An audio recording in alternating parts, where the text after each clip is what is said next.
اور سینکڑوں یہودیوں کے مکانات کو مسمار کر دیا گیا اور یہودیوں کے ملکیتی دکانوں اور کاروباروں کو لوٹ لیا گیا۔ اور 1948 کے اول میں 2 مسلمان یمنی لڑکیوں کے قتل کے الزامات نے مزید یہودی مخالف فسادات اور یہودی املاک کو لوٹنے کا باعث بنا۔ اور 1948 میں اسرائیل کے قیام اور اس کی جنگ آزادی نے یمن میں یہودیوں کو تیزی سے خطرے میں ڈال دیا۔ اور ناظرین، جیسا کہ انہوں نے تمام عرب ممالک میں کیا تھا، زیادہ تر یمنی یہودی شدت سے اپنے قدیم وطن یعنی اسرائیل کی نوزائیدہ ریاست میں جانا چاہتے تھے، یمن کو چھوڑ کر۔ اور 1949 کے اول میں 2 اہم پیش رفتوں نے ان کی امید کی تکمیل کو ممکن بھی بنا دیا تھا۔ تو ناظرین، اس وقت کے یمن کے امام نے یہودیوں کی ہجرت کی اجازت دے دی، اور اگرچہ آزادی کی جنگ کے اختتام پر اسرائیل تباہ اور تقریباً دیوالیہ بھی ہو چکا تھا، لیکن اس کے پہلے وزیر اعظم ڈیوڈ بن گورین نے یمن کے یہودیوں سمیت فوری اور تیزی سے جلا وطنوں کو اکٹھا کرنے کا حکم دیا۔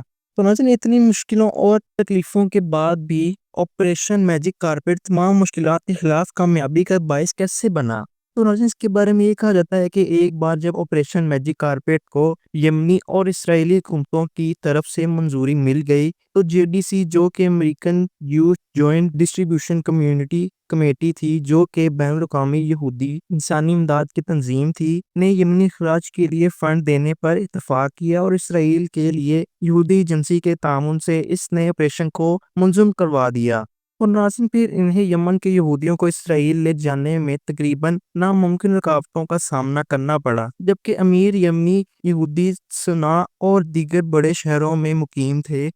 جبکہ ان کے متبادل غریب یہودی جو کہ چھوٹے شہروں اور دیہاتوں میں رہتے تھے، جو ملک میں پھیلے ہوئے تھے۔ تو ناظرین، پھر یمن نے اپنی سرزمین سے پروازوں کو اڑان بھرنے کی اجازت دینے سے انکار کر دیا، اور عدن میں برطانوی ہوائی اڈے کے قریب ایک ٹرانزٹ کیمپ تھا پہنچنے کے لیے جس کا نام یولا تھا، اور پھر یہاں سے پروازیں اڑنا شروع ہوئیں۔ اور پھر ناظرین، بہت سے یہودی بائبل اور تورات کے تومال لیے ہوئے ایک اچھی پہاڑی خطوں پر، جس میں تقریباً کوئی سڑکیں نہیں تھی، سینکڑوں میل پیدل چل کر ڈاکوؤں کے حملے کا نشانہ بنے۔ اور جب وہ نصف بھوک اور بے سہارا لوگوں کے ساتھ عدن کی سرحد پر پہنچے تو اسرائیلی امدادی کارکنوں نے ان سے ملاقات کی اور انہیں کیمپ تک پہنچا دیا، اور وہاں پر ان کا سامنا زندگی میں پہلی بار ہوا، بجلی، دوائی، بہتا پانی، بیت الخلاء اور ذاتی حفظانات صحت سے ہوا۔ اور ناظرین، اس کیمپ کی مالی اعانت اور اہتمام سارا کچھ JDC نے کیا تھا، اور ناظرین، اس میں اسرائیلی ڈاکٹروں اور سماجی کارکنوں کا بھی خاصا بڑا عملہ موجود تھا۔ اور تو ناظرین، مشکلات کو مزید بڑھاتے ہوئے لاجسٹکس نے کام کو غیر معمولی طور پر مشکل بنا دیا، اور یہاں پر ایندھن کا آنا مشکل تھا، اس لیے ان کو پرواز اور دیکھ بھال کے عملے کو پورے مشرق وسطیٰ میں تعینات کرنا پڑا، اور وہاں کی ریگستانی ریت نے انجنوں پر تباہی مچا دی۔ اور ناظرین، پھر پائلٹوں کو متنبہ کیا گیا کہ اگر انہیں دشمن کے علاقے میں اترنے پر مجبور کیا گیا تو مسافروں اور شاید عملے کو جیل یا اس سے بھی بدتر خطرہ لاحق ہو جائے گا۔ تو ناظرین، آپریشن میں بہت سے وسائل اور ہمت کی ضرورت تھی، لیکن آخر میں اسرائیل کے لیے 1400 میل کی پروازوں کے دوران مصری افواج کی طرف سے معمول کے مطابق گولیاں مارنے کے باوجود بھی یہ مشن پورا ہو گیا۔ اور ناظرین، چارٹرڈ الاسکا ایئر لائنز کے امریکی پائلٹوں نے جو میجک کارپیٹ کی زیادہ تر پروازیں چلاتے تھے کی طرف سے دسیوں ہزار پناہ گزینوں کو کم سے کم وقت میں لے جانے کے لیے بہت زیادہ اصلاح کی ضرورت تھی۔ اور ناظرین، جیسا کہ اصل میں ترتیب دیا گیا تھا کہ ایئر لائن کے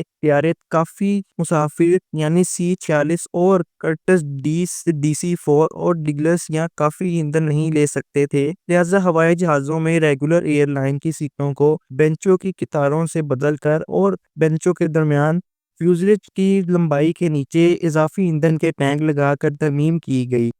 اور ناظرین، اس وقت 50 مسافروں کو لے جانے والا ہوائی جہاز اب تقریباً 120 یا اس سے بھی زیادہ کو لے کے جا سکتا تھا، کیونکہ اس میں سیٹیں ہٹا کر بینچ ڈال دیے گئے تھے۔ اور ناظرین، اسی وجہ سے اضافی وزن کے باوجود اس ہوائی جہاز کا ایندھن 1 گھنٹہ اضافی چلنے لگا۔ اور ناظرین، الاسکا ایئر لائنز کے رابرٹ ایف میگور جونیئر، جو کہ آپریشن میجک کارپیٹ کے چیف پائلٹ تھے، نے ہر ماہ 270 سے 300 گھنٹے کے درمیان پرواز کی، اور ریاست متحدہ میں اس کے ہوا بازی کے قوانین کے تحت حد 90 گھنٹے تھی۔ اور ناظرین، اس پائلٹ نے اپنی عقل پر اتنا ہی انحصار کیا کہ اس کی ہوا بازی کی مہارت تھی۔ اور ناظرین، ایک بار اس کا ایندھن ختم ہو گیا تو اسے اپنا جہاز مصر میں اتارنا پڑا، اور جب ہوائی اڈے کے اہلکار جہاز پر پہنچے میگوائر نے ان سے مسافروں کو قریبی اسپتال لے جانے کے لیے فوری طور پر ایمبولینس بھیجنے کو کہا۔ تو جب وہاں کے اہلکاروں نے اس سے کہا کہ ایسا ہم کیوں کریں، تو اس نے جواب دیا کہ چیچک، اور اس نے بغیر کسی پریشانی کے اپنا ایندھن حاصل کیا اور پھر اس نے تل ابیب کی طرف اڑان بھری۔ تو ناظرین، میگوائر کی اس جرأت مندانہ قدم کی وجہ سے اسرائیل کے وزیر اعظم نے اسے آئرش موسس کے نام سے پکارا۔ 2004 میں میگوائر کو یمن کے یہودیوں کو بچانے میں اس کے کردار کی وجہ سے اسے تمغہ شجاعت سے بھی نوازا گیا تھا۔ اور ناظرین، جیسا کہ میں نے آپ کو شروع میں بیان کیا کہ یمنی یہودیوں کو ایسی چیزوں کے بارے میں نہیں معلوم تھا، اور چونکہ انہوں نے پہلے کبھی ہوائی جہاز دیکھا بھی نہیں تھا، تو بہت سے تارکین وطن خوف زدہ تھے اور انہوں نے جہاز پر سوار ہونے سے بھی انکار کر دیا تھا۔ اور پھر انہیں ایک بار یاد دلایا کہ اسرائیل کو ہوائی جہاز کے ذریعے ان کی نجات کی پیشن گوئی کی کتاب میں کی گئی تھی، تو وہ عقاب کی طرح پروں کے ساتھ اوپر چڑھیں گے، اور ہر ہوائی جہاز کے دروازے پر پھیلے ہوئے پروں کے ساتھ عقاب کی پینٹنگ سے تقویت ملتی ہے۔ تو ناظرین، پھر وہ ہوائی جہاز میں سوار ہوئے، اور ناظرین یہ لوگ پھر ایک بار اندر جانے کے بعد بہت سے لوگوں نے غیر عادی نشستوں یا بینچوں پر بیٹھنے کے بجائے فرش پر بیٹھنے کو ترجیح دی۔ اور ناظرین، پرواز کے دوران تقریباً نصف اندر اضافی ایندھن کے ٹینکوں سے نکلنے والے دھوئیں سے یہ لوگ بیمار بھی ہوئے، لیکن بہرحال اسرائیل میں اترتے ہی انہوں نے دعاؤں کے نعرے لگائے اور گیت بھی گانے لگے۔ اور ناظرین، پھر الاسکا ایئر لائنز کی ایک فلائٹ نے متعدد میجک کارپٹ پروازوں میں حصہ لیا تھا۔ اور ناظرین، اس وقت کا فلائٹ اٹینڈنٹ یہ یاد کرتے ہوئے کہتا ہے کہ ایک چیز جو واقعی مجھے ملی وہ یہ تھی کہ جب ہم تل ابیب میں جہاز اتار رہے تھے تو وہاں ایک چھوٹی بوڑھی عورت میرے پاس آئی اور اس کا ہین لے لیا اور میری جیکٹ اور اس سے چوما، اور وہ مجھے ان کے گھر لانے کے لیے ایک نعمت دے رہی تھی، اور اس نے کہا کہ ہم عقاب پر تھے۔ تو ناظرین، ستمبر 1950 میں آپریشن میجک کارپٹ کے ختم ہونے تک الاسکا ایئر لائنز کے 28 پائلٹوں نے تقریباً 380 پروازیں کی اور تقریباً 50,000 پناہ گزینوں کو اسرائیل پہنچایا، اور تقریباً پوری یمنی یہودی آبادی۔ اور ناظرین، خیرت کی بات تو یہ ہے کہ اتنے لوگوں میں کوئی بھی یا تو مرا نہ تھا یا ان میں سے کوئی زخمی نہیں ہوا تھا، اور اسی لیے سیکیورٹی وجوہات اور تخریب کاری کو روکنے کے لیے اس آپریشن کو خفیہ رکھا گیا تھا، اور عوام یا پریس کو اس شاندار آپریشن سے آگاہ ہونے میں تقریباً کئی مہینے لگ گئے تھے۔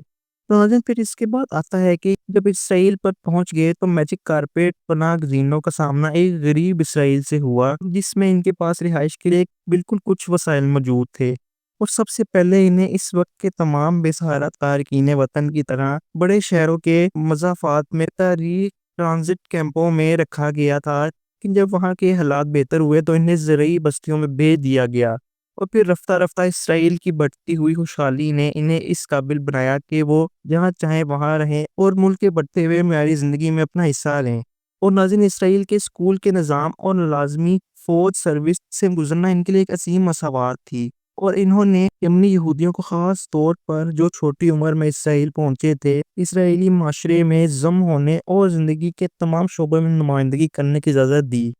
اور بہت سے اساتذہ، سرکاری اہلکار، صنعت کے ہنرمند کارکن، انجینئر اور تکنیکی ماہرین، فنکار اور موسیقار افسران بھی انہی میں سے تھے، اور یمنی یہودی IDF کے ساتھ ساتھ خاص طور پر میونسپل اور علاقائی سطح پر سیاسی عہدے حاصل کر رہے تھے، اور ان کے ووٹ مختلف جماعتوں میں بھی تقسیم ہو رہے تھے۔ ناظرین، اسرائیل میں دیگر نسلی گروہوں کے ارکان کی طرح یمنی یہودیوں کی بڑھتی ہوئی تعداد اب تک 4 لاکھ سے زیادہ مضبوط ہو گئی تھی، اور پھر انہیں دوسرے نسلی یہودی گروہوں کے ساتھ شادی کرنے کی بھی اجازت مل گئی تھی۔